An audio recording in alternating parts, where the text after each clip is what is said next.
سید عالم نور مجسم شفیع معظم صلی اللہ علیہ وسلم کے عظیم مرتبہ کے طفیل ہماری حاضری کو رب ذوالجلال اپنی بارگاہ اقدس میں شرف قبولیت عطا فرمائے۔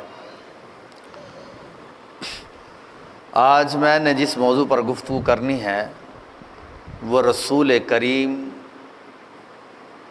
صلی اللہ علیہ وآلہ وبارک وسلم کے حسن معاشرت اور حسن اخلاق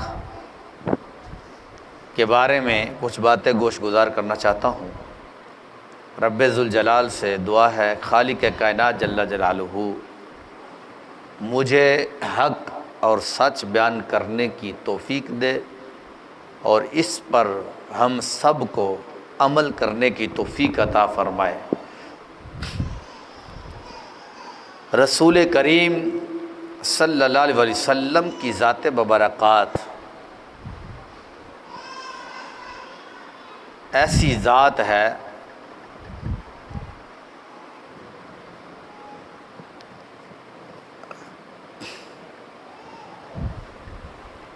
چھوٹی بچی رو رہی ہے نا، انہوں اٹھا کے چھت دے دے رکھو، تھلے نہ آوے اتنے رکھو نا۔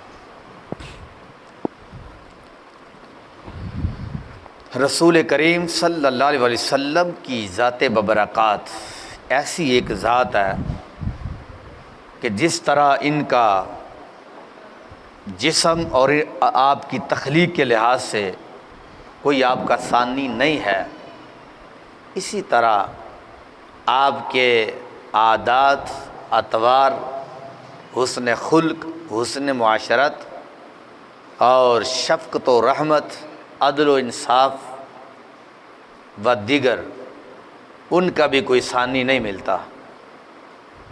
آپ جس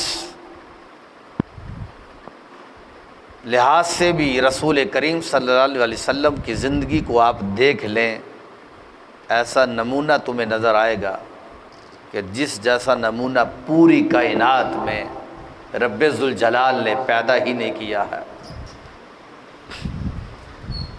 رب ذوالجلال قرآن کریم میں یہ ارشاد خود فرماتا ہے لَقَدْ كَانَ لَكُمْ فِي رَسُولِ اللَّهِ أُسْوَةٌ حَسَنَةٌ، میرے محبوب علیہ السلام کی زندگی تمہارے لیے اسوہ حسنہ ہے۔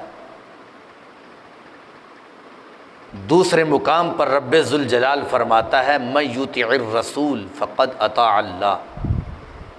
اب اس کے اندر رب ذوالجلال نے رسول کریم صلی اللہ علیہ وسلم کی اطاعت کو اپنی اطاعت قرار دیا، اور یہ بہت بڑی بات کہی رسول محتشم صلی اللہ علیہ وسلم کے بارے میں، کیونکہ قسم اسی کی اٹھائی جاتی ہے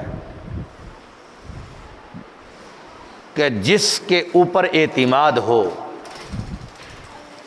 گواہ اسی کو بنایا جاتا ہے جس کے اوپر اعتماد ہو۔ لیکن یہ ذات ایک ایسی ذات ہے کہ جس کی تخلیق ہی رب ذوالجلال نے اس انداز سے کی ہے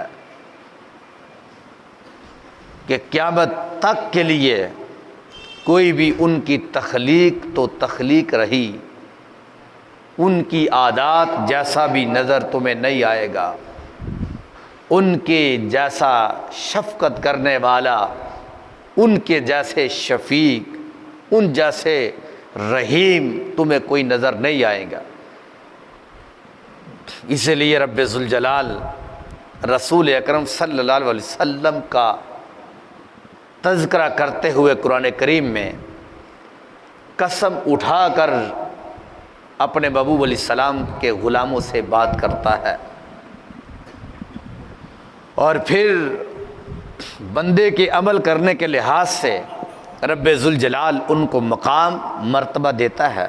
لیکن یہ ایک ایسی ذات ہے کہ رب ذوالجلال ان کا تذکرہ کرتے ہوئے فرماتا ہے وَإِنَّ لَكَ لَأَجْرًا غَيْرَ مَمْنُونٍ، میرے نبی علیہ السلام آپ کا تو اجر ہم نے اتنا رکھا ہے کہ جو ممنون ہے، آپ دوسرے لفظوں میں یوں سمجھے کہ وہ ختم ہونے والا نہیں ہے، اور اس کی تفسیر قرآن کریم کی سورۃ دہا کی آیت موجود ہے۔ رب ذوالجلال فرماتا ہے وَلَلْآخِرَةُ خَيْرٌ لَكَ مِنَ الْأُولَىٰ، فرمایا میرے نبی علیہ السلام آپ کی ہر آنے والی گھڑی پہلی گھڑی سے زیادہ فضیلت والی ہوگی۔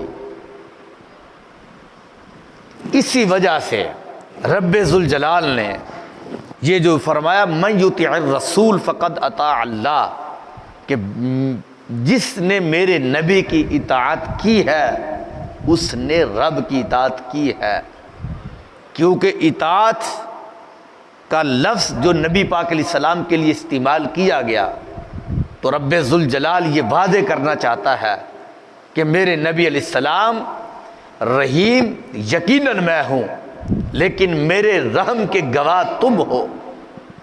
جس نے میرے رحم کو دیکھنا ہو وہ تمہارے رحم کو دیکھے۔ کریم یقیناً میں ہوں، لیکن جس نے میرے کرم کو دیکھنا ہو میرے نبی وہ تمہارے کرم کو دیکھے۔ شفیق یقیناً میں ہوں، لیکن جس نے میری شفقت کو دیکھنا ہو میرے نبی علیہ السلام وہ تمہاری شفقت کو دیکھے۔ یقیناً جس بندے نے مجھے ملنا ہو میرے نبی علیہ السلام وہ تمہاری بارگاہ تک پہنچے۔ یقیناً میں نظر نہیں آتا، لیکن کوئی اگر بندہ مجھے دیکھنا چاہتا ہو میرے نبی علیہ السلام وہ تمہیں دیکھے، وہ میری بارگاہ تک رسائی حاصل کر لے گا۔ مر رآنی فقد رأى الحق، میرے نبی جس نے تمہیں دیکھا اس نے مجھے دیکھا، جس نے تمہیں دیکھا اس نے حق کو دیکھا۔ اس لیے رب ذوالجلال کے درمیان ہمارے درمیان نبی پاک علیہ السلام کی ذات ایک اتنا بڑا وسیلہ ہے، اتنا بڑا وسیلہ ہے کہ تم سوچ ہی نہیں سکتے۔ اس سے بڑی اور شفقت کیا ہوگی ہمارے نبی علیہ السلام کی، کہ وہ عورت جس کا کوئی مقام نہیں تھا، کوئی مرتبہ نہیں تھا، میرے نبی علیہ السلام تشریف لائے ہیں، اس عورت کو اتنا مرتبہ دیا ہے۔ فرمایا جب ماں ہوتی ہے تو نبی پاک فرماتے ہیں جنت اس کے قدموں کے نیچے ہوتی ہے، جب بیٹی ہوتی ہے تو اس کی شادی کرنے سے سرکار فرماتے ہیں جنت میں وہ میرے اس طرح ساتھ ہوگا، وگرنہ یہی وہ بیٹی تھی کہ جس کو پہلے زندہ زمین میں دفن کر دیا جاتا تھا۔ یہ تو ماہ مدینہ کا کرم ہے، حضور کی مہربانی ہے کہ نبی پاک علیہ السلام نے اتنی عزتوں کے ساتھ نوازا، اتنا کرم کیا کہ جس کی کوئی حیثیت نہیں تھی، کوئی پہچانتا نہیں تھا، نبی پاک علیہ السلام نے عزت رب سے لے کر اپنی امتی کو عطا فرما دی ہے۔ اب دیکھیں حضرت علی المرتضیٰ رضی اللہ تعالیٰ عنہ فرماتے ہیں رسول پاک صلی اللہ علیہ وسلم وسیع القلب تھے، کشادہ دل تھے، اتنا کشادہ دل تھا، اس کی مثالیں آگے آ رہی ہے۔ صادق القول تھے، بات میں سچے تھے، سچ کہتے تھے، اور یہ تو مشرکین مکہ ابو جہل جیسا بڑا لعین آدمی، ابو لہب جیسا ظالم آدمی وہ بھی مانتا تھا کہ یہ صادق ہے، امین ہے، سچ بولتے ہیں، امانت میں خیانت نہیں ہونے دیتے، یہ تو وہ بھی جانتے تھے۔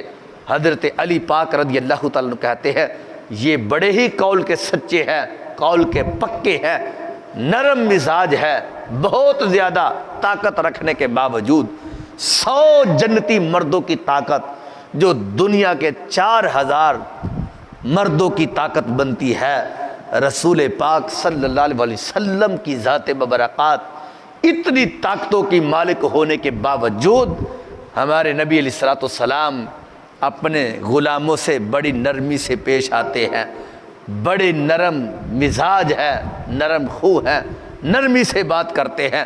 تو یہ سید عالم صلی اللہ علیہ وسلم کے بارے میں حضرت علی رضی اللہ تعالی عنہ کہتے ہیں کہ سرکار مدینہ صلی اللہ علیہ وسلم کا یہ ایک بہت خوبصورت ایک انداز تھا اور بہت پیارا ایک قول ہوتا تھا۔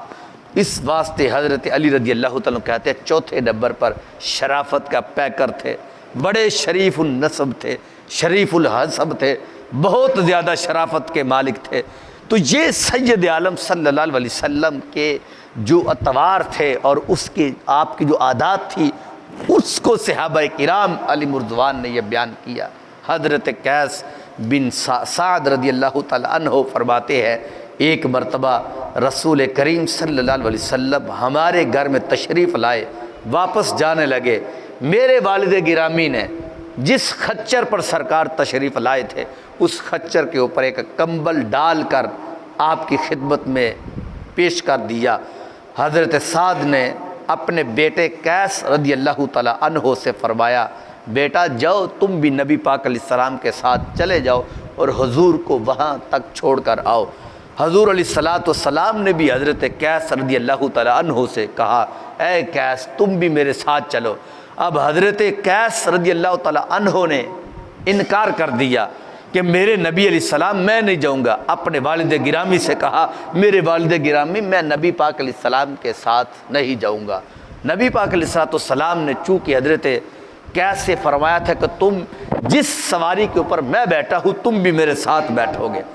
حضرت قیس رضی اللہ تعالیٰ عنہ نے انکار اس وجہ سے کیا تھا کہ وہ میرے نبی ہے، جس سواری پر بیٹھیں گے وہ تو سواری دوسری سواریوں سے ممتاز ہوتی ہے، میں اپنے آقا کے پیچھے بیٹھوں گا تو یہ برابری ہو جائے گی، لہٰذا میں یہ بے ادبی مناسب ہی نہیں سمجھتا کہ میں سرکار کے برابر میں بیٹھوں۔ نبی پاک علیہ السلام نے فرمایا اے قیس یا تو میرے ساتھ بیٹھ جا یا پھر اپنے گھر میں واپس چلے جاؤ، تم پیدل چل کے نہیں جاؤ گے، چونکہ حضرت قیس کہتے تھے کہ میرے نبی علیہ السلام میں پیدل چل کر آپ کو چھوڑ کر آؤں گا۔ نبی پاک علیہ السلام نے فرمایا نہیں قیس جس جگہ پہ میں بیٹھا ہوں تم بھی میرے پیچھے بیٹھو گے۔ اور ایک روایت میں اس طرح بھی ہے کہ نبی پاک علیہ السلام نے فرمایا قیس چونکہ جو سواری کا مالک ہوتا ہے صاحب الدابہ اولا بمقدمہا، وہ سواری کے اوپر آگے ہو کر بیٹھتا ہے، جس کی گاڑی ہوتی ہے وہ بیٹھتا بھی آگے ہے، لہذا یہ سواری تمہاری ہے تم آگے بیٹھو میں پیچھے بیٹھتا ہوں۔ تو حضرت قیس نے کہا محبوب علیہ السلام جس شخصیت کو جس نبی کو رب کے عرش کے قدسی پیچھا نہیں کرتے تو میں زمین کا خاکی انسان کیسے ان کو پیچھا کر سکتا ہوں۔ میرے نبی علیہ السلام نے فرمایا قیس تم نہ جاؤ، پھر حضرت قیس پھر نہیں گئے۔ یہ نبی پاک علیہ السلام کی ذات ایک ایسی ذات ہے کہ سرکار دوسروں کو اپنی طرف مانوس کرتی ہے، اپنی طرف کرتی ہے، دور بھگاتی نہیں ہے، اپنے قریب کرتی ہے۔ آج بھی اگر کوئی شخص جو ہے وہ نبی پاک علیہ السلام کی بارگاہ میں ادب سے احترام سے درود و سلام کے شجرے پیش کرتا ہے تو سرکار اس کے سلام کا جواب ضرور دیتے ہیں، ان کو خالی واپس نہیں لٹاتے۔ کیا ہوا؟ کرونا لگ گیا تو انہوں نے پابندیاں لگا دی ہے۔ میرے نبی فرماتے ہیں میرے امتی میں تجھ سے دور نہیں ہوں، تم زمین کے جس کونے پر بھی بیٹھ کر مجھے پکارتے ہو میں تمہاری پکار کو سنتا بھی اس کا جواب بھی دیتا ہوں، کیونکہ میرے رب نے تو قرآن کے اندر یہ بیان کیا ہے وَلَوْ أَنَّهُمْ إِذْ ظَلَمُوا أَنفُسَهُمْ جاؤوک فاستغفر اللہ واستغفر لهم الرسول۔ میرے نبی کوئی بندہ آپ کی بارگاہ میں آ کر تو دیکھو اور آئے تو صحیح اپنی جان پر ظلم کرتا ہوا، میرے نبی آپ بھی ان کے لیے بخشش طلب کرو، رب سے رب ان کو معاف فرما دیتا ہے۔ دوسرے مقام پر فرمایا وَأَمَّا السَّائِلَ فَلَا تَنْهَرْ، میرے نبی آپ کسی سائل کو جھڑکنا نہیں ہے، کسی کو برا نہیں کہنا ہے، تم نے جھڑکنا نہیں ہے۔ تو یہ سرکار کی تو یہ صفت خاص ہے جو رب ذوالجلال نے ان کو یہ عطا کی ہے، خاص قسم کی ایک صفت ہے جو نبی پاک علیہ السلام کے بارے میں یہ بیان کی ہے۔ یار کیا انداز ہے نبی پاک علیہ السلام کا، حضور کی شخصیت کیا ہے کہ رب ذوالجلال جن کی گارنٹیاں قرآن کی آیات نازل کر کر کے دے رہا ہے، رب فرما رہا ہے انک لعلی خلق عظیم، میرے نبی اخلاق کے اعلیٰ درجے پر فائز ہیں، وَإِنَّ لَكَ لَأَجْرًا غَيْرَ مَمْنُونٍ، میرے نبی آپ کو جو اجر دیا جاتا ہے وہ بے حساب اجر دیا جاتا ہے۔ اللہ لطیف بعبادہ یرزق من یشاء، میرے نبی علیہ السلام تمہارا رب تو اتنا بے نیاز ہے، وہ جب آپ کو آپ کے غلاموں کو دیتا ہے پھر بے حساب دیتا ہے، گن گن کر نہیں دیتا، بے حساب دیتا ہے۔ قربان جاؤں سرکار کی ذات ببرکات پر کہ جن کا تذکرہ کرتے ہوئے رب قرآن نازل کرتا ہے، کہیں فرماتا والشمس وضحاہا، کہیں فرماتا ہے یعنی چمکتے ہوئے چہرے کی قسم، کبھی فرماتا ہے واللیل اذا سجاہا، سجا کہ محبوب تمہاری زلفوں کی قسم ہے مجھے، کبھی سرکار آرام فرماتے ہیں چادر اوڑھ کر تو رب فرماتا ہے یا ایھا المزمل قم اللیل الا قلیلا، کہ فرمایا محبوب اے چادر اوڑھنے والے، کبھی فرماتا ہے، کبھی فرمایا سرکار اگر کھڑے ہوتے ہیں عبادت کے لیے تو رب فرماتا قم اللیل الا قلیلا، میرے نبی ساری رات عبادت کر کے اپنے آپ کو تھکاؤ نہ، کبھی آرام بھی کر لیا کرو، کبھی یا ایھا المدثر کہتا ہے، کبھی کوئی لفظ بولتا ہے نبی پاک علیہ السلام کے بارے میں، یار کتنی شانوں والا نبی ہوگا، تو پھر جبریل بھی بول اٹھے، نبی پاک علیہ السلام کے پاس آ کر کہتے ہیں میرے نبی علیہ السلام آسمانوں کو چھان مارا، زمین کو الٹ پلٹ کر دیکھا، میں نے چپا چپا دیکھا، میرے نبی آپ جیسا رب نے نہ کو پیدا کیا نہ قیامت تک کے لیے کو پیدا کر سکتا۔ نبی پاک علیہ السلام کی ذات ذرا دیکھنا، جاگ کے یہ میری باتیں سننا، آپ کو پتہ چلے گا ہمارے آقا کیا ہے۔ آپ ہر قوم کے معززین کو، جو عزت والے لوگ ہوتے تھے ان کو عزت دیتے تھے، اگر کسی قبیلے کا سردار ہوتا وہ حضور کی بارگاہ میں آتا تو حضور ان کو ان کے مطابق عزت دیتے۔ حضرت داہیہ کلبی نبی پاک علیہ السلام کی بارگاہ میں آئے اسلام قبول کرنے کے لیے، نبی پاک علیہ السلام نے اپنے اوپر سے چادر کو اتار کر داہیہ کلبی کے قدموں کے نیچے بچھا ڈالی ہے۔ پوچھا محبوب کیوں؟ فرمایا یہ قبیلے کا سردار ہے، 700 قبیلہ ان کے زیر میں ہے، ان کے پیچھے ہے، سرکار مدینہ صلی اللہ علیہ وسلم نے ان کو اس کے مطابق عزت دی ہے۔ کیا شان ہے۔ نبی پاک علیہ السلام کے پاس ایک شخص آیا، کہتا محبوب بدو تھا، عرابی تھا، غریب آدمی تھا، کلمہ شریف پڑھا محبوب علیہ السلام، اب مجھے عزت کیا ملے گی؟ مجھے اسلام قبول کرنے سے پہلے تو مجھے کوئی عزت نہیں ملی، اب مجھے عزت کیا ملے گی؟ چونکہ جس کو کسی جگہ سے بھی کوئی عزت نہ ملتی وہ میرے نبی کی بارگاہ میں آتا، میرے نبی ان کو عزتوں کے ساتھ مالا مال کرتے تھے۔ نبی علیہ السلام نے فرمایا اب کلمہ شریف پڑھ لیا؟ کہا ہاں۔ سرکار نے فرمایا اب جس جگہ پہ ابو بکر بیٹھیں گے جس صف میں تمہیں بھی اسی صف میں بٹھایا جائے گا، جس صف میں حضرت عمر بیٹھیں گے اسی صف میں تمہیں بھی بٹھایا جائے گا، حضرت عثمان بیٹھیں گے، حضرت مولا علی کرم اللہ وجہ الکریم بیٹھیں گے، اسی جگہ پر تمہیں بٹھایا جائے گا۔ میرے بھائیوں اپنے نبی علیہ السلام کی بات تو سنو، اب جیسا وہ شخص ہوتا تھا اسی کے مطابق جو ہے ان کو پروٹوکول جو ہے وہ دیا جاتا تھا۔ یہ نبی پاک علیہ السلام کی کرم نوازی تھی۔ رب ذوالجلال سرکاری کے بارے میں ارشاد فرماتا ہے فَبِمَا رَحْمَةٍ مِّنَ اللَّهِ لِنْتَ لَهُمْ وَلَوْ كُنْتَ فَظًّا غَلِيظَ الْقَلْبِ لَانفَضُّوا مِنْ حَوْلِكَ فَاعْفُ عَنْهُمْ وَاسْتَغْفِرْ لَهُمْ وَشَاوِرْهُمْ فِي الْأَمْرِ۔ یہ اللہ کی مہربانی ہے، اس نے آپ کو نرم بنایا، یعنی نبی پاک علیہ السلام کے بارے میں فرمایا یہ میرے نبی یہ تمہارے رب کی مہربانی ہے کہ اس نے آپ کو نرم بنایا۔ اگر آپ تیز مزاج ہوتے تو لوگ میرے نبی آپ سے دور بھاگ جاتے، آپ کے پاس نہ بیٹھتے۔ جو شخص بھی آپ کو دعوت دیتا آپ قبول فرماتے۔ ہمارے آقا علیہ السلام کی خدا کی قسم اٹھاتا ہوں، یہ بات جب پڑھتا ہوں تو آج رونا آتا ہے، بڑے بڑے لوگوں کو دیکھ کر، بڑے بڑے لوگوں کو دیکھ کر رونا آتا ہے۔ اس کائنات میں حضور سے بڑھ کر تو کوئی نہیں بڑا، اللہ کے بعد نبی کریم علیہ السلام سے بڑھ کر دنیا میں کوئی بھی بڑا نہیں ہے۔ لیکن حضور علیہ السلام کے پاس اگر کوئی غریب آدمی بھی آتا، کہتا میرے نبی آپ میرے گھر میں تشریف لائے، تو حضور تشریف لے جاتے۔ غریب آدمی بھی آتا۔ آج تو اتنا الٹ اس کا ہو گیا کہ کوئی امیر آدمی ہے جس کے پاس پیسے ہیں تو وہ جناب والا ان کے ساتھ جاتے ہیں، ان کی دعوت بھی قبول کرتے ہیں۔ غریب آدمی ہمیں کیا دے گا؟ وہ تو صحیح طریقے سے ہمیں پانی نہیں پلا سکے گا۔ اور میرے بھائی تم اپنے نبی کریم علیہ السلام کی طرف تو دیکھو، حضور سے بڑھ کر اس دنیا میں امیر کون ہے؟ کہ نبی پاک خود فرماتے ہیں انی خزائن السماوات والارض، فرمایا میرے رب نے زمین کے خزانوں کی بھی چابیاں دے دی ہیں، آسمان کے خزانوں کی بھی چابیاں مجھے عطا فرما دی۔ حضور علیہ السلام غریب سے غریب تر آدمی کی دعوت کو قبول فرماتے، غریب سے غریب تر آدمی کی دعوت کو قبول فرماتے۔ اللہ اکبر۔ جتنے بھی مثالیں آپ لوگوں نے علماء سے سنی ہیں وہ ساری کبھی حضرت ایوب انصاری ہیں، کبھی کوئی صحابی ہے، کبھی کوئی صحابی ہے، وہ نبی پاک علیہ السلام کی دعوت کر رہا ہے۔ اور کبھی اگر سرکار خود بھی تشریف لے جاتے تو نبی پاک علیہ السلام کبھی بھی رئیس لوگوں کے دروازے پر اس لحاظ سے نہیں جاتے تھے کہ وہ مجھے کوئی کھانا کھلائے، کوئی مجھے پلائے، اور اگر وہ دعوت کر لیتا تو نبی پاک علیہ السلام ان کو فرماتے پہلے کلمہ شریف پڑھ لو پھر میں تمہاری دعوت کو قبول کروں گا۔ عتبہ بن ولید نے جس وقت عقبہ بن ابی ولید نے کہا تھا کہ میں تمہاری دعوت کرنا چاہتا ہوں تو نبی علیہ السلام نے فرمایا پہلے کلمہ شریف پڑھو۔ اس نے کہا ٹھیک ہے۔ پھر کیا ہوا؟ ابو جہل کے کہنے پر اس نے کلمہ شریف چھوڑ دیا تو نبی پاک علیہ السلام نے ان کے گھر جانا ہی چھوڑ دیا۔ رب نے ان کو قیامت تک کے لیے کافر قرار دے دیا، فرمایا یہ ظالم ہے، کل قیامت والے دن بھی پچھتائے گا۔ یار وہ کتنا خوش قسمت اور خوش نصیب انسان ہے کہ جس کے گھر کی دعوت میرے نبی علیہ السلام قبول کرے، کہ جن کو دیکھنے کے لیے رب کے عرش کے قدسی ترستے ہیں، جن کے قدموں کو چومنے کے لیے رب کا عرش ترستا ہے، وہ کتنی بڑی شخصیت اور کتنی بڑی وہ ذات ہوگی۔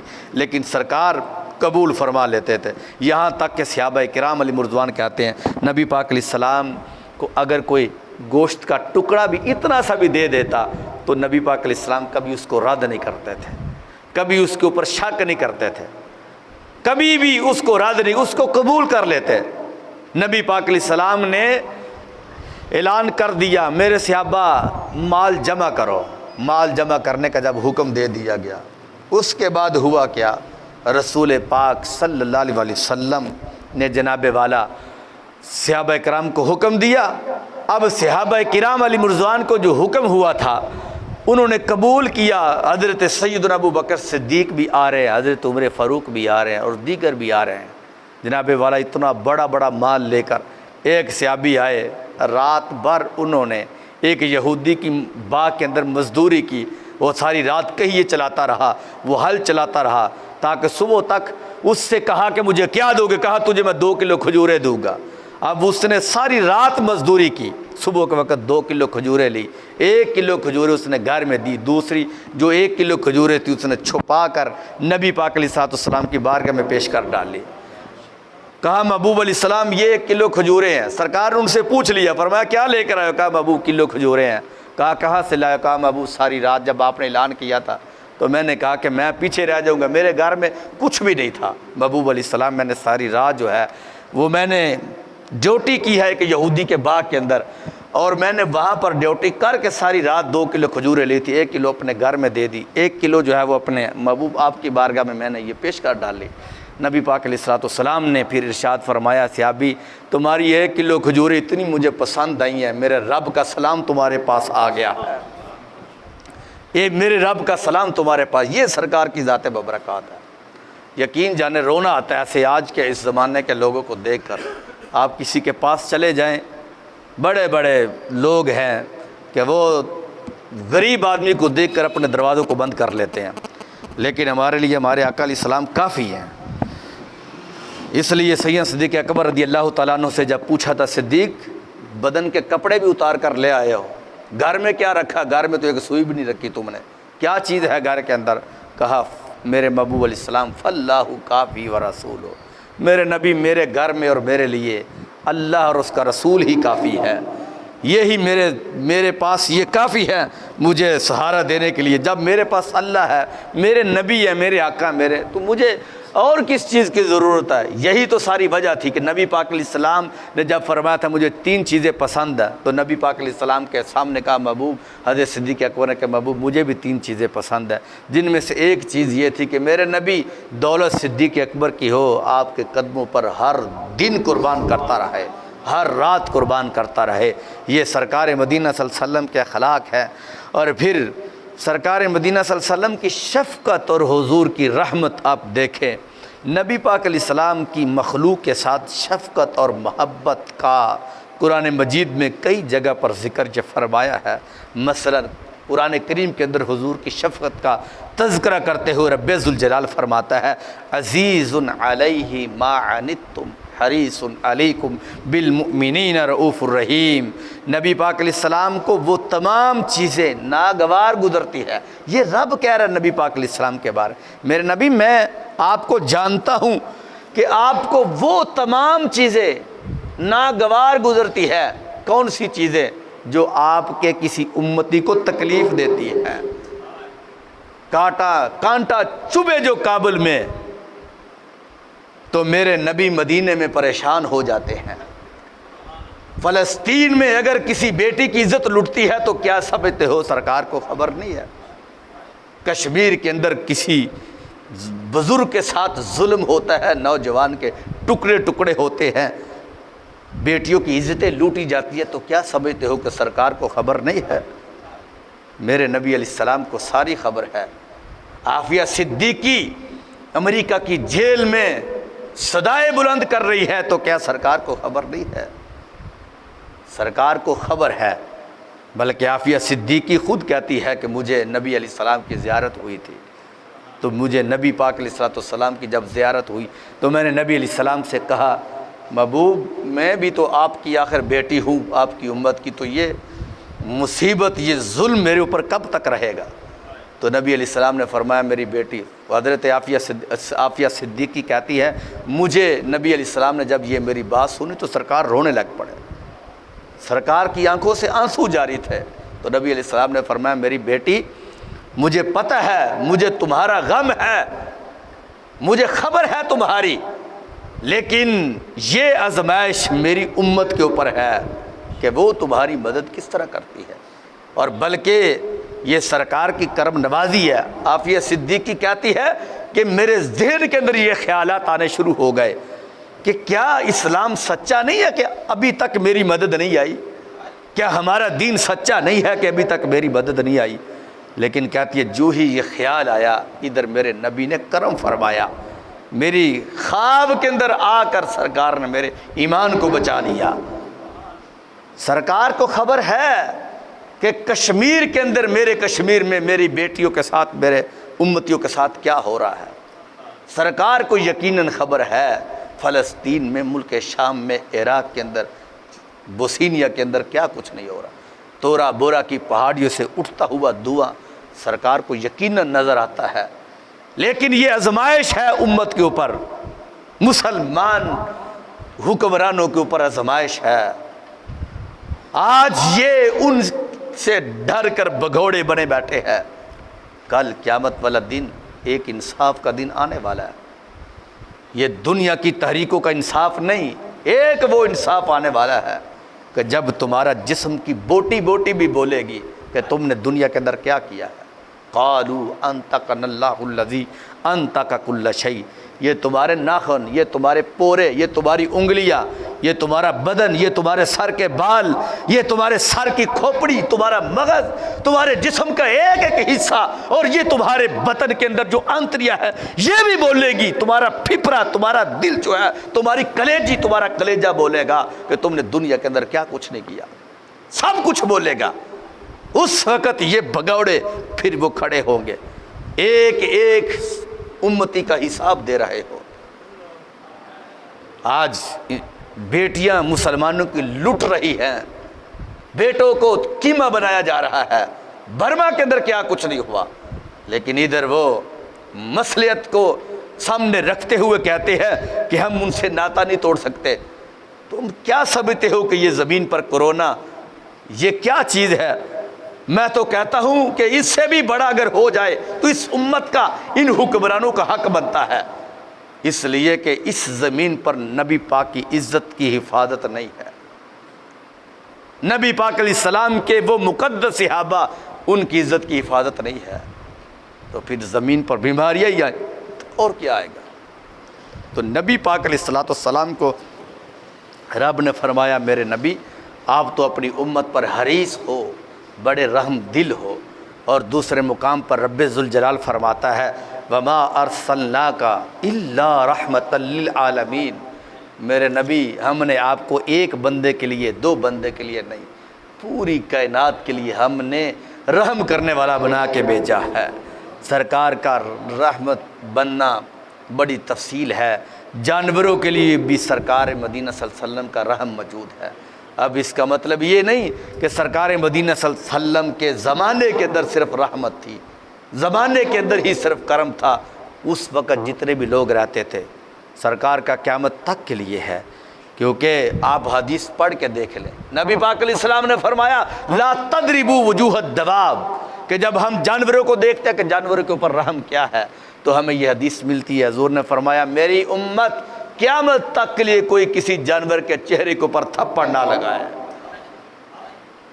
نبی علیہ السلام کا ہم نے جب جانوروں کے اوپر رحم دیکھا تو ہمیں یہ حدیث شریف بھی نظر آئی کہ حضور نے فرمایا یہ جو مرغ ہے ان کو آپس میں لڑایا نہ کرو۔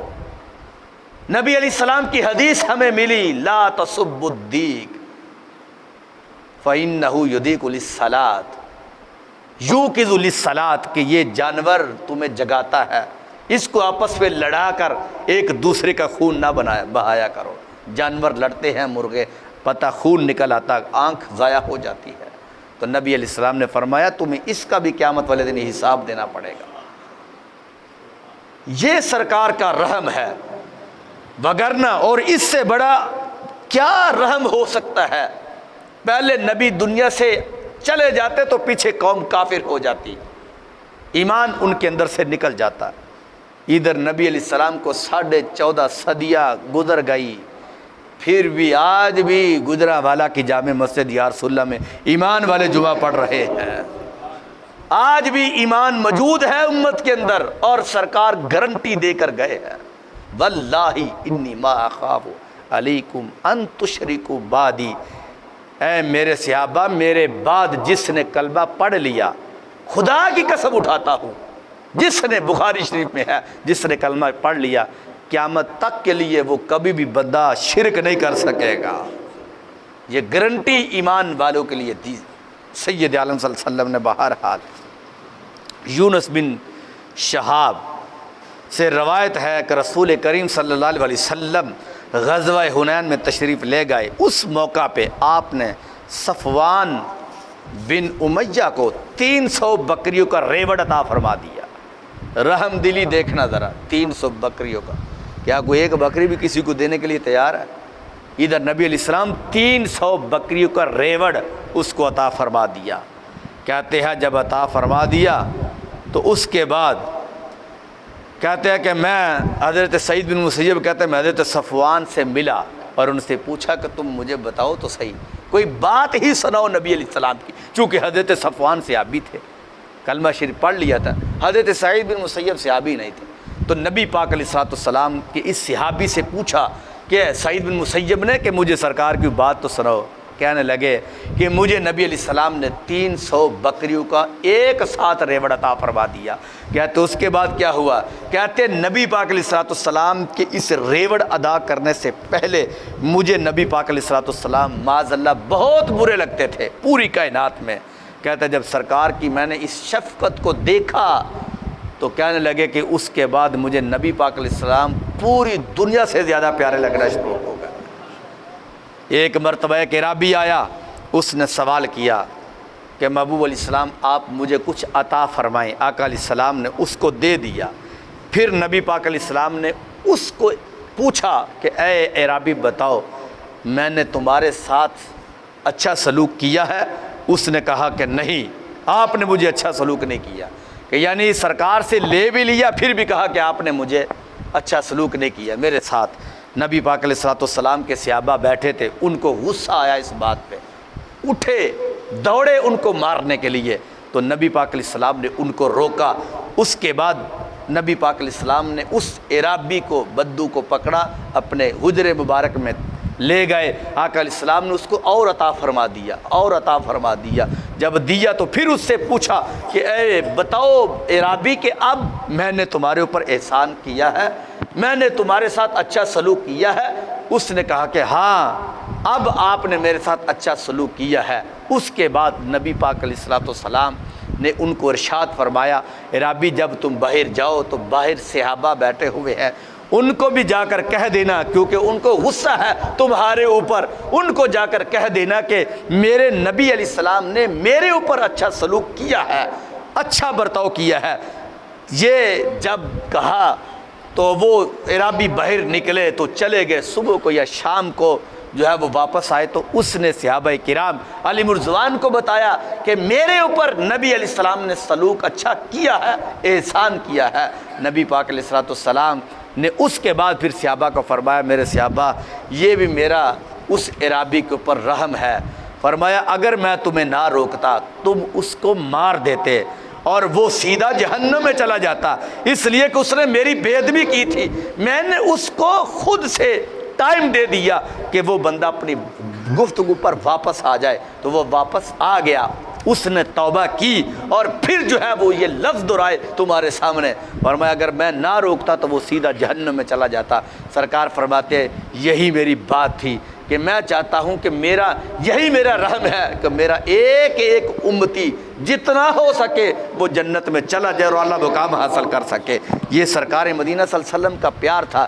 اب اس کے اندر آپ خود ہی اندازہ لگا لیں کہ ایک عرابی کو بندے کو دیا جا رہا ہے اور وہ آگے سے انکار کر رہا ہے، کہتا کچھ بھی نہیں دیا، ایک دیا شفقت کی جا رہی ہے، پیار کیا جا رہا ہے، آگے سے وہ انکار کر رہا ہے، اور پھر انکار کے باوجود نبی پاک علیہ السلام اس کو اور دے رہے ہیں، پھر اس کے باوجود اپنے صحابہ سے ان کو بچا رہے ہیں کہ کہیں ان کو وہ مار نہ ڈالے، اور اس کے باوجود سرکار مدینہ صلی اللہ علیہ وسلم اپنے امتیوں کو جہنم سے بچا رہے ہیں کہ کہیں وہ جہنم میں داخلہ ہو جائے۔ تو یہ سرکار مدینہ صلی اللہ علیہ وسلم کا اتنا بڑا کرم ہے کہ آقا کریم علیہ السلام نے ان کو جہنم سے بچا کر جنت میں مقام عطا فرما دیا ہے۔ یہ بھی امت پہ آپ کی شفقت اور محبت کا بہت بڑا ایک نتیجہ تھا کہ آپ نے احکامات میں نرمی اور تخفیف کو پسند فرمایا، بعض چیزوں سے محض اس لیے گھبراتے تھے کہیں امت پہ یہ فرض نہ ہو جائے، اور یہ بھی بہت بڑا کرم ہے کہ نبی پاک علیہ السلام گھبرا جاتے بعض چیزوں سے کہ کہیں میں اس کو ادا کروں گا تو یہ فرض نہ ہو جائے۔ اب یہ نماز تراویح ہے، نبی پاک علیہ السلام نے پہلے 1 دن 2 دن تیسرے دن جب پڑھی تو اس کے بعد سرکار تشریف نہیں لائے، کافی دن گزر گئے، صحابہ انتظار کرتے رہے، نبی پاک علیہ السلام تشریف لائے۔ محبوب علیہ السلام آپ نے تو تراویح پڑھی تھی، ہم نے بھی آپ کے ساتھ پڑھی، تو آپ اس کے بعد تشریف نہیں لائے۔ نبی پاک علیہ السلام نے فرمایا اس لیے تشریف نہیں لایا کہ اگر میں مسلسل آ جاتا تو مجھے ڈر تھا کہ کہیں یہ نماز تراویح جس طرح نماز فرض ہے میری امت پر فرض نہ ہو جائے۔ مسواک کے بارے میں نبی پاک علیہ السلام نے فرمایا اگر میری امت پر مشکل نہ ہوتا تو میں مسواک کو فرض قرار دے دیتا۔ حج کے بارے میں نبی علیہ السلام نے فرمایا کہ اگر میں بول دیتا تو پھر ہر سال میری امت پر حج فرض ہو جاتا، اس لیے میں بولا نہیں ہوں کہ جس نے زندگی میں ایک بار حج کر لیا تو پھر اس کے لیے فرض ساقط ہو گیا، فرض ختم ہو گیا، اب اس کے بعد کرے گا تو نفلی حج کرے گا۔ یہ نبی علیہ السلام نے فرمایا یہ میری شفقت ہے، اس لیے دیکھو کہ سرکار کی شفقت کا انداز اور حضور کے رحیم ہونے کا انداز کہ وہ مقام طائف جو پہاڑیوں کے درمیان تھا، فرشتے آتے رہے اور انہوں نے آ کر کہا کہ محبوب علیہ السلام یہ پہاڑی بھی آپ کی ہے، یہ پہاڑی بھی آپ کی ہے، زمین پر ہر پہاڑی جو ہے وہ آپ کے زیر سایہ کر دی گئی ہے، محبوب آپ حکم ڈالے، حکم کرے یہ 2 پہاڑیاں مل کر ان نافرمان قوم کو ہلاک کر ڈالے، اس کو تباہ و برباد کر ڈالے۔ حضرت اسرافیل علیہ السلام نے کہا محبوب زمین کی ہر پہاڑی زمین کا ہر حساب کے تابع کر دیا گیا ہے، تو نبی علیہ السلام نے کیا جملہ بولا؟ آقا علیہ السلام نے فرمایا بل ارجو ان یخرج اللہ من اصلابہ من یعبد اللہ وحدہ ولا یشرک بہ شیئا۔ نبی علیہ السلام نے فرمایا مجھے امید ہے اگر یہ بندے، یہ قوم جو سامنے نظر آتی ہے 2 پہاڑیوں کے درمیان، میری بات نہیں مانتی، لیکن مجھے امید ہے ان کی نسلوں سے ایسی قوم نکلے گی جو میرا بھی کلمہ پڑھے گی، رب کو سجدے بھی کرے گی، شرک بھی نہیں کرے گی، وہ رب کے علاوہ کسی کو نہیں پوجے گی۔ یار ایک قوم سرکار کو اتنے پتھر مار رہی ہے معاذ اللہ کہ جسم مبارک سے خون نکل کر جوتے آپ کے نالین اقدس بھر جاتے ہیں، اور ادھر وہ دعائیں دے رہے ہیں، ادھر سرکار کو پتھر لگ رہے ہیں، ادھر سرکار دعائیں دے رہے ہیں۔ اس لیے تو رب نے پھر کہہ دیا حریص علیکم بالمؤمنین رؤوف الرحیم، میرے نبی تم تو اپنی امت پر بڑے ہی حریص ہو اور تم تو رحم کرنے والے ہو، مہربان ہو۔ حضرت ابن المنقدر نے اسی کو یہ روایت کیا ہے، اور بلکہ حضرت عائشہ صدیقہ رضی اللہ تعالی عنہا نے تو یہ حدیث بیان کر کے حد کر دی ہے۔ آپ فرماتی ہے کہ نبی پاک علیہ الصلوۃ والسلام کے سامنے جب کبھی دو کام رکھے جاتے، ایک کام مشکل ہوتا اور ایک آسان ہوتا، آپ فرماتی نبی پاک علیہ الصلوۃ والسلام جو آسان کام ہوتا اس کو کر لیتے، مشکل کو چھوڑ دیتے، اس لیے کہ میں آسان کروں گا، میری امت کے اوپر وہ آسان کام ہو، کہیں مشکل نہ پڑ جائے، میری امت کے اوپر آسان ہو، کبھی کہیں مشکل نہ پڑ جائے، یہ نبی پاک علیہ السلام نے فرمایا۔ اور حضرت ابن مسعود رضی اللہ تعالیٰ فرماتے ہیں نبی پاک علیہ السلام جب وعظ فرماتے تو ہماری طبیعت کے تقاضے کو ملحوظ خاطر رکھتے اور اس بات کا خیال فرماتے کہ کہیں ہم اکتا نہ جائیں جب آپ وعظ فرماتے، اور آپ کا وعظ فرمانا بعض اوقات سرکار 3 مرتبہ ایک بات کو دہراتے تھے کہ جب کسی کو سمجھ آ جاتی تو پھر سرکار آگے چلتے۔ حضرت عائشہ صدیقہ رضی اللہ تعالی عنہا فرماتی ہیں ایک مرتبہ میں ایسے اونٹ پر سوار ہوئی، آج یہ لوگ کیا ایک رحم کا اصول پیش کریں گے، یورپین اور غیر مسلم اپنے آپ کو دعوے دار بناتے کہ ہم انسانیت کے حقوق کو جانتے ہیں، حقوق انسانی اور حیواناتی جو حقوق کی علم بردار جو تنظیمیں ہیں ان کا ڈھورا پیٹتے ہیں، ڈنڈورا کہنے لگے کہ ہم اس کے علم بردار ہیں۔ میں کہتا ہوں تم کون ہوتے ہو؟ سرکار نے تو 14.5 صدیہ پہلے ہی اس کا عملی نمونہ پیش کر دیا ہے۔ حضرت عائشہ صدیقہ کائنات رضی اللہ تعالی عنہا فرماتی ہے میں ایک مرتبہ اونٹنی کے اوپر سوار تھی تو وہ اونٹنی شریر تھی، بیٹھی تھی، وہ کبھی حرکت کرتی کبھی یعنی گرانا چاہتی تھی، تو میں نے ان کو کبھی آگے کیا کبھی پیچھے کیا اس کو کھڑا کرنے کے لیے، تو میرے نبی پاک علیہ السلام نے مجھے دیکھتے ہی فرما دیا عائشہ جانور کو تکلیف نہ دیا کرو، حالانکہ اونٹنی تو خود شریر تھی، جب ان کو سختی کے ساتھ اس کے منہ کو موڑنا چاہا تو نبی علیہ السلام نے فرمایا جانور کے اوپر سختی نہ کرو۔ ابھی تھوڑی دیر پہلے میں نے بتایا کہ ایک صحابی نے ایک شریر جانور کو اونٹ کو تھپڑ دے مارا منہ کے اوپر، تو حضور نے فرمایا لا تضربوا وجوہ الدواب، فرمایا جانور کے چہرے کے اوپر تھپڑ نہ لگاؤ، اس لیے کہ جو چہرے پر تھپڑ لگایا رب اس کو ناپسند فرماتا ہے۔ اس لیے نبی پاک علیہ السلام کی بارگاہ میں جانور بھی آ کر شکایت کیا کرتا تھا، بڑے بڑے جانور، کبھی وہ بکری شکایت کر رہی ہے، کبھی اونٹنیاں شکایت کر رہی ہے، کبھی اونٹ شکایت کر رہے ہیں، کبھی ہرن جو ہے وہ شکایت کر رہے ہیں مبو مجھے اس نے تکلیف دی ہے، فلاں نے تکلیف دی ہے۔ نبی علیہ السلام نے فرمایا نہ، میری امت میں تو اونٹنی بھی شامل ہے، میری امت میں تو یہ بھی شامل ہے۔ تو جس جگہ پر اب یہ کافر لوگوں کو سوچنا چاہیے، یہود و نصارہ کو، کہ مسلمانوں کے نبی جو ہیں ان کی ہمارے اوپر کتنی شفقت ہے کہ پہلے نبی تھے حضرت نوح علیہ السلام، ان کو تکلیف دی تو رب نے ان کو ملیا میٹ کر کے رکھ دیا، حضرت موسیٰ علیہ السلام کی نافرمانی کی تو سمندر کے اندر غرق کر کے رکھ دیا، حضرت یونس علیہ السلام کی نافرمانی کی تو عذاب کے آثار نظر آنا شروع ہو گئے، قوم عاد کے ساتھ جو حال ہوا، حضرت شعیب علیہ السلام نے ان کے لیے بد دعا دی، ان کو تکلیف ہوئی تو اس قوم کو تباہ و برباد کر کے رکھ دیا۔ تو حضرت شعیب علیہ السلام تو میرے نبی کے مقتدی ہیں، پیچھے نماز پڑھنے والے ہیں، حضرت نوح علیہ السلام کے بھی نبی میرے نبی علیہ السلام ہے، حضرت آدم علیہ السلام تو میرے نبی کے پیچھے کھڑے ہونے والے ہیں، حضرت ابراہیم علیہ السلام تو میرے نبی علیہ السلام کے طلبگار ہیں۔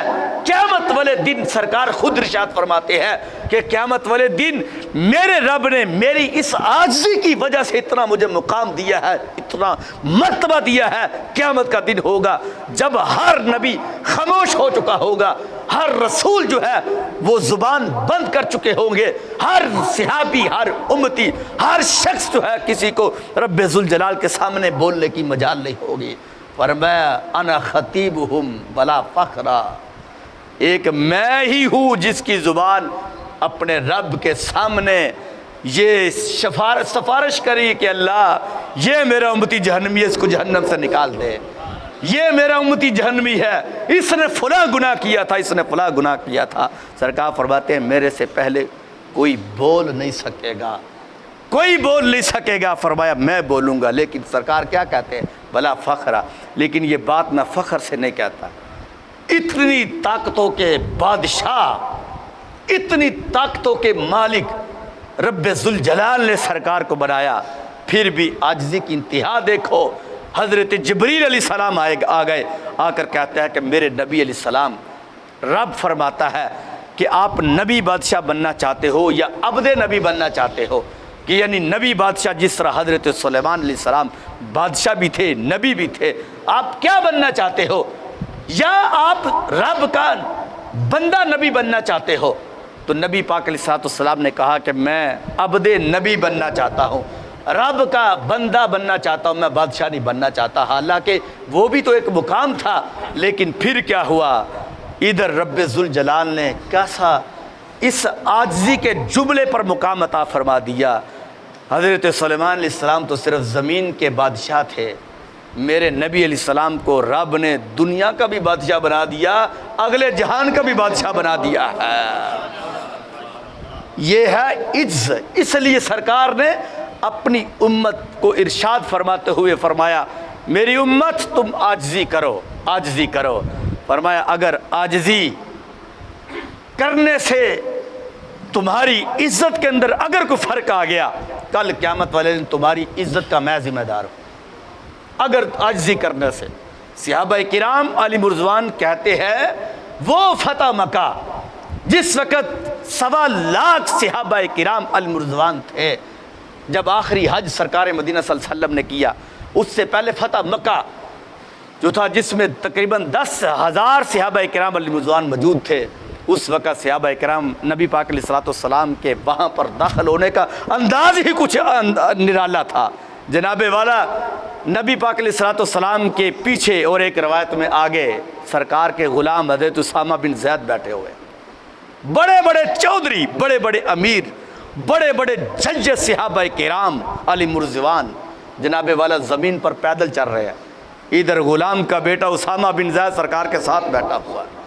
وہ خانہ کعبہ شریف کہ جس کو آج غلام عاشق تڑپ رہے ہیں دیکھنے کے لیے، اور جس کا متولی ہونا تو بہت بڑی بات، اس کو دیکھنے کے لیے بندہ اپنی سعادت سمجھتا ہے۔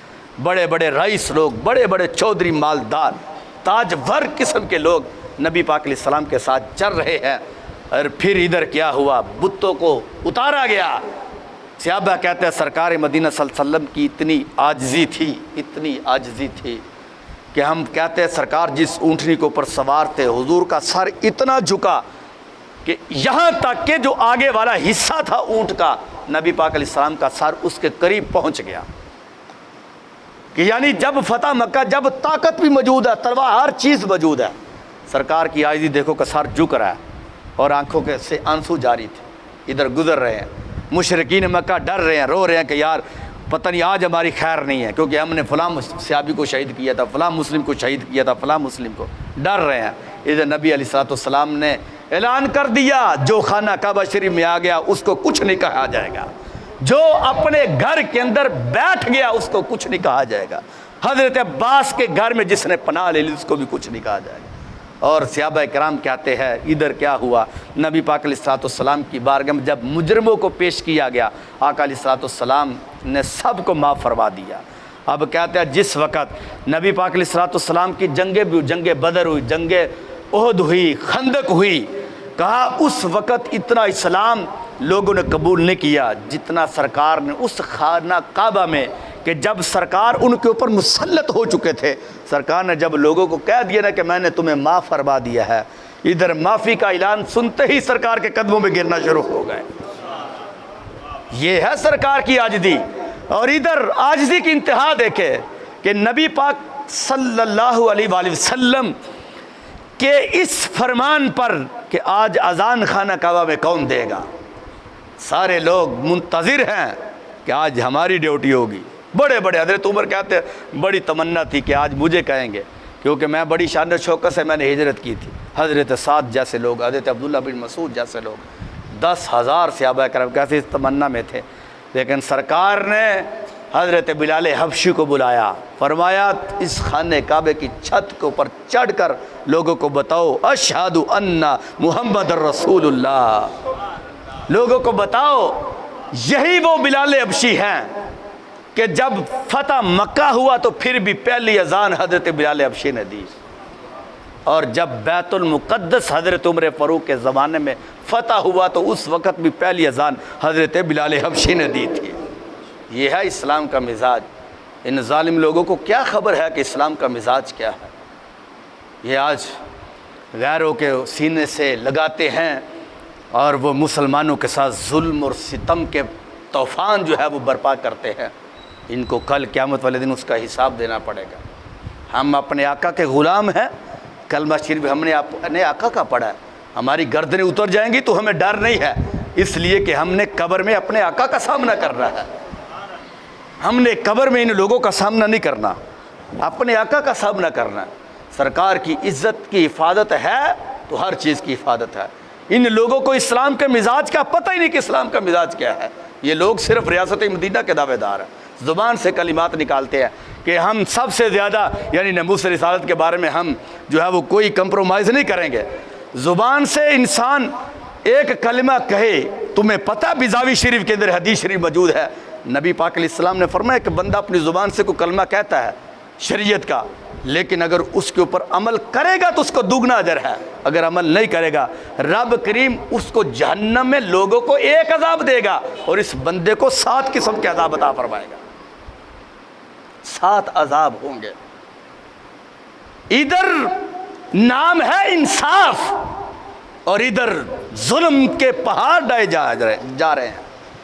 نام تھا تحریک انصاف اور ظلم کی انتہا یہ ہے، نام ہے عاشق رسول، اور ادھر ظلم کی انتہا یہ ہے کہ رسول علیہ السلام کی ذات پر حملہ ہوتا تو کہا ہم ان کو کچھ نہیں کہہ سکتے ہیں، اس لیے ہمارا تعلق ہے ان کے ساتھ. اگر ہم ان کو چھوڑیں گے تو وہ ہم کو چھوڑ دیں گے. رب فرماتا یا ایھا الذین آمنوا لا تتخذوا اليہود والنصارى اولیاء. فرمایا تم ان کو اپنا دوست نہ بنانا، وہ تمہارے دوست نہیں ہو سکتے. میں آپ لوگوں سے پوچھتا ہوں، ممتاز قادری کو شہید کر کے کیا یورپ راضی ہوا یورپ راضی؟ نہ یہودی راضی ہوئے نہ عیسائی راضی ہوئے. ان کے کہنے پہ مارا گیا. آسیہ ملونہ کو نکالا گیا تو کیا وہ فرانسیسی راضی ہوئے؟ نہیں راضی ہوئے. پاکستان کی معیشت کو تباہ و برباد کر کے رکھ دیا گیا، کیا وہ راضی ہوئے؟ نہیں راضی ہوئے.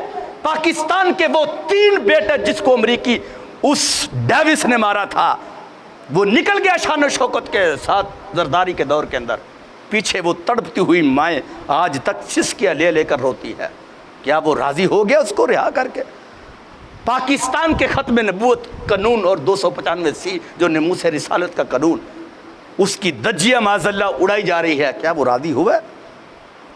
نہیں راضی ہوا. کیوں کہ رب کہتا لا تتخذوا اليہود والنصارى اولیاء. نہ بنانا دوست، وہ کبھی وہ تمہاری باتوں پہ راضی نہیں ہو سکتے. آخری بات سنا کے اپنی بات ختم کرتا ہوں. حضرت سیدنا صدیق اکبر رضی اللہ تعالیٰ عنہ ایک مرتبہ مدینہ شریف سے نکلے تو جو یہودیوں کا گڑھ تھا، جس کو یہودیوں کا مدرسہ کہا جاتا ہے، وہاں پر گئے. دیکھا کوئی اتفاق سے وہاں پر جو عیسائی پوپ تھے وہ بھی موجود تھے، پادری اور یہودی جو سرگراں تھے وہ بھی وہاں پر موجود تھے، ان کے علماء. حضرت صدیق اکبر رضی اللہ تعالیٰ عنہ اندر گئے تو آپ نے ان لوگوں سے پوچھا کہ یار مجھے بتاؤ تو صحیح، آج ہم بیٹھے ہوئے میرے علاوہ اور تمہارے علاوہ کوئی تیسرا بندہ ظاہری طور پر نہیں ہے، مجھے یہ بتاؤ کہ یہ جو تمہاری کتابیں ہیں یعنی تورات انجیل ہے جو تمہارے پاس ہے، صحیفے آسمانی، اس کے اندر تم آخری نبی کی جو نشانیاں ہیں وہ کیا بیان کرتے ہو؟ ان لوگوں نے بات کو ٹال بٹول کیا، کہا چھوڑو اس کو، کوئی اور بات کرو. پھر دوسری مرتبہ کہا، تیسری مرتبہ اسی طرح انہوں نے کہا، یہاں تک کہ ایک یہودی ظالم بولا تو اس نے بول کر کہا کہ اللہ فقیر ہے اور ہم غنی ہے. اللہ فقیر ہے اور ہم غنی ہیں. اللہ کو معاذ اللہ محتاج کہہ دیا اور اپنے آپ کو سخی کہہ دیا. سیدنا صدیق اکبر رضی اللہ تعالیٰ عنہ اٹھے، اس سرغنے کہ یہودی جو ان کا سردار تھا اس کے چہرے کے اوپر زوردار تھپڑ لگایا اور لگا کر آپ نے فرمایا ہم تو اپنے نبی کی عزت کے اوپر پہرا دیتے ہیں، تم ہمارے رب کی ناموس پر حملہ کر رہے ہو۔ اب ہوا کیا؟ اب چونکہ مسلمانوں کی طرح جرأت دیکھو، حالانکہ اکیلے تھے سید صدیق اکبر، ان کے اوپر بھی تو حملہ ہو سکتا تھا کہ وہ حملہ کر دیتے، معذلہ آپ کو شہید کر دیتے، لیکن رعب مسلمانوں کو اتنا تھا، وہ جانتے تھے کہ اگر یہودی اپنی لونڈی کا سر کچلتا ہے تو مسلمانوں کے نبی اور مسلمان اس یہودی سے بھی بدلہ لیتے ہیں۔ اب وہ آئے شکایت لے کر سارے، جناب والا کو دو چار زیادہ انہوں نے کر لی، جس طرح ہوتا نا کہ ایک غلطی تھوڑی سی تھی تو اوپر سے گلا بھی پھاڑ لیا، فلاں بھی کر لیا، سر کر لیا، یہ دیکھو جی، اسی طرح نبی پاک علیہ السلام کے پاس آ گئے۔ تو جو بندہ سچا ہوتا ہے اس کی عزت کی حفاظت ہوتی ہے۔ اب کیا ہوا؟ نبی پاک علیہ السلام تشریف فرمایا، یہودی بھی آ گئے، عیسائی بھی آ گئے۔ جب وہ آئے تو نبی کریم علیہ السلام نے ان کو ارشاد فرمایا، انہوں نے کہا کہ آج صدیق اکبر نے ہمیں تھپڑ لگایا ہے، یعنی ایک کی چار بتا دی۔ تو جناب سیدنا ابو بکر صدیق رضی اللہ تعالیٰ عنہ سے جب پوچھا تو آپ نے فرمایا ہاں محبوب علیہ السلام میں نے ان کو تھپڑ لگایا۔ انہوں نے یہ لفظ بولے، اللہ کو محتاج کہا اور اپنے آپ کو سخی کہا۔ نبی کریم علیہ السلام نے فرمایا کہ صدیق اکبر تو یہ کہہ رہے، اب یہودی بول اٹھو، کہا کہ تمہارے مذہب کے اندر کوئی گواہی ہوتی ہے تو صدیق اکبر کوئی گواہی پیش کریں۔ تو سید صدیق اکبر بے دریغ بول اٹھے، فرمایا کہنے لگے کوئی گواہی نہیں ہے، بس میں نے ان کو مارنا تھا تو مار دیا، کیونکہ میں نے اپنے کانوں میں یہ لفظ سنے تھے، میں رب کی ناموس پہ حملہ نہیں ہونے دوں گا۔ یہ ہوتی ہے حکمرانی، اس کو کہتے ہیں سرکار کے رب کی ناموس کے اوپر حفاظت کرنا۔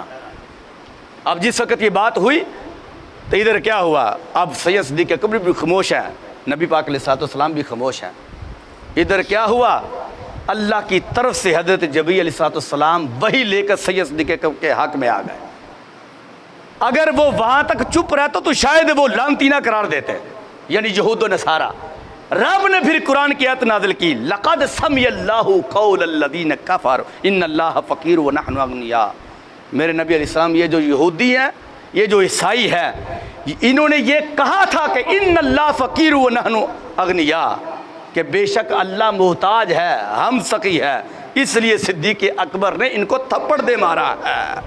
اب قیامت تک کے لیے حضرت سیدنا صدیق اکبر کی صداقت کو ظاہر فرما دیا، اور یہود و نصارہ کی قیامت تک کے لیے اس کو لعنت کا حوالہ بنا دیا۔ اب پتہ اسے یہ چلا کہ جس نے سیدنا صدیق اکبر کے بارے میں ہلکا سا بھی جملہ بولا تو قرآن نے اس کو مسلمان نہیں کہا، کفرو کہا، کفرو کہا۔ حضرت عمر کو ہلکا سا بھی جملہ جس نے بولا قرآن نے اس کو کفرو کہا۔ تو بندے کو سوچ لینا چاہیے، آج یہ آخری جمعۃ الوداع، اس کے بعد جمعہ نہیں آنا رمضان شریف کا، یعنی اس مہینے کا۔ تو یہ میں تمہیں یہ بتا رہا ہوں کہ سیدنا ابو بکر صدیق اور دیگر صحابہ نبی پاک کے پاس بیٹھے تھے، سرکار نے فرمایا تھا کہ جس وقت میرے ابو بکر کو برا کہا جائے گا اور میرے عمر کو برا کہا جائے گا اور میرے صحابہ کو برا کہا جائے گا، سرکار فرماتے ہیں پھر اس وقت کیا ہوگا؟ آسمان سے پتھر ایسے برسیں گے جیسے بارش برستی ہے۔ پھر کیا ہوگا؟ زمین پر زلزلے آئیں گے۔ پھر کیا ہوگا؟ حضور نے فرمایا زمین پر ایسی آفتیں، ایسی مصیبتیں آئیں گے کہ جس طرح کے تسبیح کا دانہ ٹوٹے تو سارے گر جاتے ہیں، یہاں تک کہ حضور نے فرمایا پھر شکلیں بگڑنا شروع ہو جائیں گی۔ ادھر کراچی کے اندر سرکار کے صحابہ کی گستاخی ہوئی، حکومت کے اندر نام نہاد بے غیرت ملا طارق جمیل جیسے لوگ حکومت کے ساتھ بیٹھنے والے، ان کی زبان پر ایک جملہ بھی نہ ان کے خلاف نکلا، اس لیے کہ ان کے پیسے رک جائیں گے۔ میں رب کا شکر ادا کرتا ہوں اور ان کو سلام ہے اور ان لوگوں کو سلام ہے، اگرچہ وہ عالم نہیں ہے لیکن آخرکار ان کے اندر صحابہ کی محبت کا جذبہ تو موجود ہے۔ ایسے ایسے ملا جو حکومتی تختوں کے ساتھ بیٹھنے والے جو لوگ ہیں، یہ تم قیامت والے دن دیکھو گے کیسے ذلیل ہوں گے۔ ایسی دولت سے رب سے پناہ مانگتے ہیں، ہم ایسی دولت نہیں چاہتے، اس لیے علامہ اقبال نے بھی کہا تھا نا، اس رزق سے موت اچھی جس رزق سے آتی ہو پرواز میں کوتاہی۔ ادھر تمہارے نبی کے صحابہ کو گالیاں معذلہ دی جا رہی ہیں اور ہر دن دی جا رہی ہے۔ اگر یار پابندی ہے تو صرف مسجد میں پابندی ہے، ان کے جلوسوں کے اندر جو ہے وہ اس کے اندر پابندی نہیں ہے. پیچھے 21 رمضان گزرا, حضرت مولا علی کا جلوس نکالا گیا, اس وقت تو کوئی پابندی نہیں, جمعوں کے اندر پابندی ہے. اب مجھے بتاؤ کہ عید کا دن جس کو سرکار نے عید کا دن قرار دیا اور سرکار نے اس دن روزہ رکھنا حرام قرار دیا, جو روزہ رکھے گا وہ گنہگار ہوگا, حالانکہ روزہ رکھنا تو ثواب ہے. سرکار نے کیوں منع کیا؟ سرکار نے فرمایا یہ ضیافت کا دن ہے, اپنے دوستوں کو ملنے کا دن ہے, سیر و تفریح کا دن ہے. کل سیرو فی الارض, فرمایا زمین پر سیر و تفریح کرنے کا دن ہے. کیا ہوگا؟ ہم بولیں گے ہماری آواز بند کر دیں گے, جیلوں میں بند کر دیں گے, لیکن آخرکار روح تو نکلنی ہے نا ہماری. قیامت والے دن تم بھی دیکھو گے, ہم بھی دیکھیں گے کہ کیا حال ہوتا ہے تمہارا. آج ہم بات کریں تو لوگ کہتے ہیں کہ یہ دیکھو یہ تو انتہا پسندی ہے یا ان کو کوئی اپنی سیاست ہے. میں کہتا ہوں سرکار کی ناموس کی حفاظت سے بڑھ کر کوئی سیاست نہیں ہے, اس سے بڑی اور کیا سیاست ہے. اور نبیوں نے خود سیاست کی ہے. اس واسطے آج جمعۃ الوداع ہے اور نبی پاک علیہ السلام خود ارشاد فرماتے ہیں جو آخری جمعہ ہے, سرکار فرماتا ہے جتنے پہلے دنوں کے اندر پہلے 3 جمعوں میں رب جہنم سے لاکھوں کی تعداد میں لوگوں کو نکال کر جنت میں داخل کرتا ہے, ان کے برابر آخری جمعے میں نکال کر جہنم سے جنت میں داخل فرماتا ہے. تو آج ہم نے دعا یہ بھی کرنی ہے کہ اللہ ہم مجبور لوگ ہیں, ہم کشمیر کو آزاد نہیں کروا سکتے, لیکن تو خود ہی ان کی حفاظت فرما. فلسطین ہے اور دیگر علاقے, ظاہر ہے جی ایک باپ ہے, اس کے 5 بیٹے ہیں, اگر ایک بیٹا نافرمان بھی ہے, ٹھیک ہے, تو دوسرے بھائی تو کہہ دیں گے ابا جی ان کی میرے ساتھ بات نہ کیا کریں, یہ تو نافرمان ہے, نشہ کرتا فلاں کرتا, لیکن باپ پھر بھی کہے گا پتر تمہارا بھائی ہے, تم دور ہو سکتے ہو, میرا تو خون ہے, میں اس کو دور نہیں کر سکتا, میرا تو جگر کا ٹکڑا ہے. تو رب فرماتا مجھے تو 70 ماؤں سے بھی زیادہ پیار ہے. کشمیر کی اگر کوئی حکمران مسلمانوں کے نئی بات سنتے تو میرا رب تو ہے نا جس نے پیدا کیا, رب تو ہے نا, اس کی تخلیق کرتا ہے, وہ لٹتی ہوئی بیٹیاں تو رب تو دیکھ رہا ہے, آخر اس نے پھر بدلہ تو لینا ہے. وہاں پر تو شہید ہوتے تھے ایک دن میں شاید کوئی 3 ہو گئے, 4 ہو گئے یا 100 ہو گئے. ادھر ہندوستان میں تو جو ہے برپا کر کے رکھ دیا طوفان رب ذوالجلال نے. ایک دن میں 2700 4 ہزار بندے واصل جہنم ہو رہے ہیں,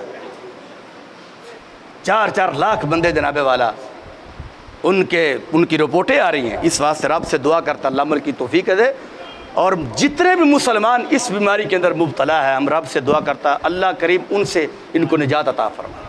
میں آخر میں ایک بات, لمبی چوڑی بات ہی نہیں ہے, ٹھیک ہے, میں نے پورے رمضان شریف میں, ویسے بھی رمضان شریف میں ایک اعلان کرتا ہوں, یہ جو آپ مسجد کا فرنٹ دیکھ رہے ہو نا, یہ جو فرنٹ ہے اس کی جتنی بھی ٹائلیں ہیں لکھائی والی رنگ برنگی جتنی وہ ساری اللہ کے فضل سے اس سامنے کمرے کے اندر ڈھیر لگا ہوا ہے, یعنی وہ ہم نے منگوا لیا اور بڑی قیمتی ہے.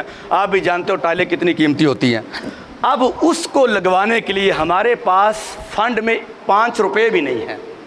کل مستری ہفتہ, کل مستری نے آ جانا ہے, 30,000 یعنی اس کی مزدوری ہے اور 5,000 اس کے بانڈ کے پیسے ہیں, ٹوٹل 35,000 ہے. آپ کی مرضی ہے, آخری جمعہ ہے, اگر آپ کہتے ہو تو کل کام شروع ہو جائے گا اور اس نے آ جانا انشاءاللہ, شروع تو ہو کے رہنا ہے. اتنے ساتھی اتنے افراد بیٹھے ہو, میرے خیال سے ایک بندہ 1,000 بھی اگر اپنے ذمہ لے لے تو 30,000 پورا ہو جاتا ہے, اگر 500 بھی ذمہ لے لے تو پھر بھی پورا ہو جاتا ہے. تو کوئی ساتھی بیٹھے نا, جس کو شرم آتی وہ بیٹھا رہے. بعد میں ہم فروخ صاحب کو کہیں گے کہ وہ تو آپ سے پیسے اکٹھے کر لے گا. کل مستری ٹھیکیدار نے آ جانا ہے, کل انشاءاللہ اس کا کام ہم نے شروع کر دینا ہے. سارے افراد جو ہے آخری جمعے میں یہ برکت حاصل کریں. فروخ صاحب کو